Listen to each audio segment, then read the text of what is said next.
Inner line permit এটা যদি আমাক অসমতো হোৱা হ'লে তেনেহ'লে আমাৰ অসমৰ মাটি নিশ্চয় বাচি থাকিলে হয়। আজি আমি অৰুণাচল প্ৰদেশলৈ আহিছোঁ।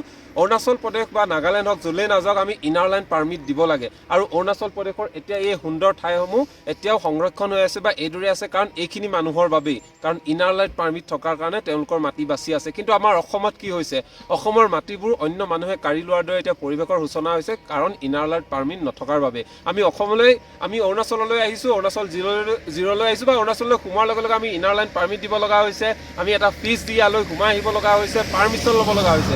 আৰু সেই ব্যৱস্থা যদি অসমত থকা হ'লে অসমো আজি অতি সুন্দৰ হৈ থাকিলে হয়। আজি অৰুণাচল প্ৰদেশ দেখিছে কি সুন্দৰ হৈ আছে। মই আগতেও দেখাইছোঁ এইসমূহ গাঁও, এই গাঁওসমূহত আপোনালোক আহিলে প্ৰতিখন গাঁৱত গেট আছে, সুন্দৰকৈ অতি চাফ চিকুণ মাজেৰে এই গাঁওসমূহ জীয়াই আছে বা ইয়াৰ ট্ৰাইবসমূহৰ যি সংস্কৃতি, আপাতানি ট্ৰাইবসমূহৰ লগতে অন্য ট্ৰাইবসমূহৰ সংস্কৃতি জিলিকি আছে। কিন্তু আমাৰ অসমত কি হৈছে, অসমত ইনাৰ লাইন পাৰ্মিট নথকাৰ বাবে যধে মধে সকলোৱে মাটি ল'ব পাৰিছে। মাটি অধিগ্ৰহণ কৰি তেওঁলোকে ঘৰসমূহ ক্ৰয় কৰি বৰ্তমান সময়ত মাটি ক্ৰয় কৰি ঘৰ নিৰ্মাণ কৰাৰ লগে লগে আমাৰ সংস্কৃতিলৈ কিন্তু ব্যাপক প্ৰভাৱ পৰিছে আৰু এই প্ৰভাৱবোৰে আমাক ব্যাপকভাৱে অনিষ্ট কৰিছে। আৰু ইয়াৰ সৌন্দৰ্য আজিও জীয়াই আছে, অনাগত সময়তো জিলিকি থাকিব কাৰণ ইয়াত কোনো অন্য মানুহৰ প্ৰভাৱ নাই। কিন্তু আমাৰ অসমত ইনাৰ লাইন পাৰ্মিট নথকাৰ বাবে, কোনো বিশেষ ব্যৱস্থা নথকাৰ বাবে অসম কিন্তু প্ৰতিদিনতে অন্য মানুহৰ যিধৰণে অধিগ্ৰহণ কৰিছে, মাটি ক্ৰয় কৰিছে, তাৰ ফলশ্ৰুতিত আজি অসম শেষ হোৱাৰ দিশে যোৱা যেন অনুভৱ হৈছে।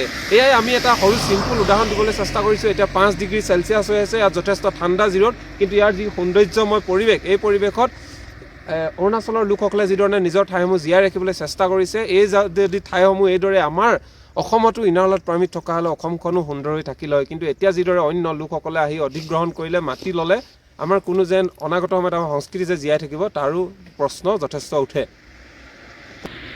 আমাৰ অসমৰ মানুহৰ মাজত একতাও অভাৱ হোৱা পৰিলক্ষিত হয়। কিন্তু ইয়াত যদি আপুনি কাৰোবাক কিবা এটা কয়, সকলো মানুহ একেলগে উঠি আহিব। তেওঁলোকৰ ব্যৱহাৰ যিমান ভাল, তেওঁলোকে কিন্তু তেওঁলোকক যদি আমি কিবাখনত প্ৰত্যাক্ৰমণ কৰোঁ, তেওঁলোকে কিন্তু আমাক জবাব দিবলৈ সাজু। আৰু তেওঁলোকৰ এইটো কাৰণে হয়তো আজি সুন্দৰকৈ জিলিকি আছে। তাৰ সমান্তৰালভাৱে ইনাৰ লাইন পাৰ্মিটৰ ব্যৱস্থা অসমত নথকাৰ বাবে অসমৰ ব্যৱসায় বাণিজ্যৰ ক্ষেত্ৰতো আমাৰ অসমীয়া মানুহ আগবাঢ়ি যাব পৰা নাই।